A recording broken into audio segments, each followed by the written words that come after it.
ਅੱਜ ਦਾ ਦਿਨ ਜਿਹੜਾ ਹੈ ਉਹ ਸਿਹਤ ਨਾਲ ਲਿੰਕਡ ਹੈ। ਪੰਜਾਬ ਦੇ ਵਿੱਚ ਨਵੀਂ ਸਿਹਤ ਕ੍ਰਾਂਤੀ ਚਲਾਈ ਹੋਈ ਹੈ ਅਸੀਂ। ਅੱਜ ਮੈਂ ਤੁਹਾਨੂੰ ਵਧਾਈ ਦਿੰਦਾ ਇਸ ਸਿਹਤ ਕ੍ਰਾਂਤੀ ਦਾ ਜਿਹੜਾ ਚੌਕੇ ਦੇ ਵਿੱਚ ਵੱਡਾ ਕਦਮ ਹੈ। मुख्यमंत्री भगवंत सिंह मान के नेतृत्व वाली पंजाब सरकार ने आम आदमी क्लिनिक का गठन करके ऐतिहासिक काम किया। अब तक शहरी और ग्रामीण क्षेत्रों में 881 से अधिक क्लिनिक खोले जा चुके हैं। प्रत्येक क्लिनिक में प्रतिदिन औसतन 70 से अधिक रोगियों को सेवा प्रदान की जाती है। अब तक 2 करोड़ से ज्यादा मरीजों का इलाज करवाया गया है। आम आदमी क्लिनिक है जो बेस्ट प्लेटफॉर्म है, एक पंजाब गवर्नमेंट की तरफ से जो चलाया है। काफ़ी लोग हैं जिन्होंने यहाँ पे आके कराया अपना ट्रीटमेंट और काफ़ी सेटिस्फाइड हैं और मैं भी काफ़ी सेटिस्फाइड हूँ। वाकई में मुख्यमंत्री भगवंत सिंह मान के नेतृत्व वाली पंजाब सरकार ने पंजाब के हर नागरिक के लिए गुणवत्तापूर्ण स्वास्थ्य सेवा उपलब्ध कराकर क्रांतिकारी काम किया है। जिस हाथ से खाना उसी पर काटना ठीक नहीं होता, बांग्लादेश की मौजूदा स्थिति इस कहावत को सच साबित करती है।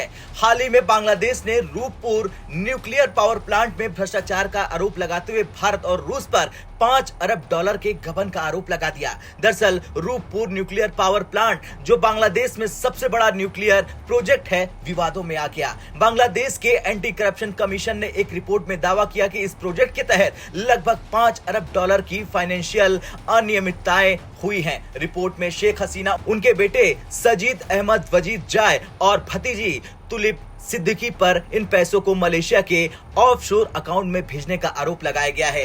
रूपपुर न्यूक्लियर प्लांट बांग्लादेश के लिए 2400 मेगावाट बिजली उत्पन्न करने वाला एक महत्वाकांक्षी प्रोजेक्ट है। इस द्विपक्षीय समझौते से रूस तकनीकी और न्यूक्लियर फ्यूल की आपूर्ति कर रहा था, जबकि Bharat national power corporation of India limited यानी NPCIL के माध्यम से सहायक भूमिका निभा रहा था। जैसे ही बांग्लादेश की रिपोर्ट सामने आई, रूस ने इसे सिरे से खारिज कर दिया। रूस की प्रमुख न्यूक्लियर कंपनी रोसेटेम ने कहा कि यह आरोप पूरी तरह से बेबुनियाद और भड़काऊ है। कंपनी ने स्पष्ट किया कि प्रोजेक्ट की कई बार बाहरी ऑडिटिंग हो चुकी है और इसे ट्रांसपेरेंट पाया गया है। भारत ने फिलहाल इस मामले पर अभी तक कोई बयान नहीं दिया है, लेकिन भारत भी कहीं न कहीं अंदर ही अंदर गुस्से में लाल होगा। लेकिन बांग्लादेश के आरोपों ने भारत और रूस के साथ उसके संबंधों पर सवाल खड़े कर दिए। ये रिपोर्ट ऐसे समय में आई जब शेख हसीना की सरकार सत्ता से बाहर हो चुकी है। नवनियुक्त लीडर और नोबेल पुरस्कार विजेता मोहम्मद यूनुस के नेतृत्व में बांग्लादेशी सरकार ने इन आरोपों को उछाल दिया है।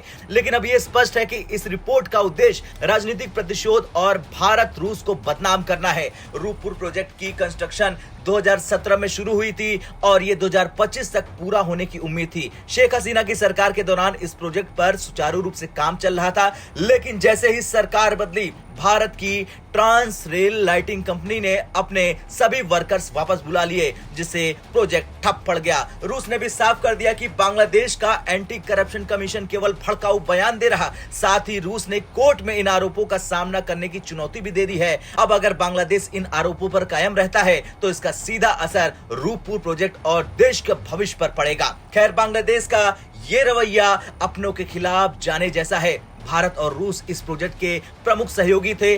अगर बांग्लादेश इन आरोपों को लगाता रहेगा तो ये प्रोजेक्ट शायद कभी भी पूरा नहीं हो पाएगा। बांग्लादेश का ये कदम न केवल उसके विकास को बाधित करेगा, बल्कि अंतर्राष्ट्रीय संबंधों पर नकारात्मक प्रभाव डालेगा। और अब ये कहना कहीं से गलत नहीं होगा कि बाजुओं पर भरोसा न करने वाले अपने ही भरोसे से वंचित हो जाते हैं। आपका क्या कुछ कहना है जिस तरह से बांग्लादेश ने आरोप लगाया और फिर रूस ने उसको सबक सिखाया? इसे लेकर कमेंट कर जरूर बताएं। ब्यूरो रिपोर्ट, भारत तक।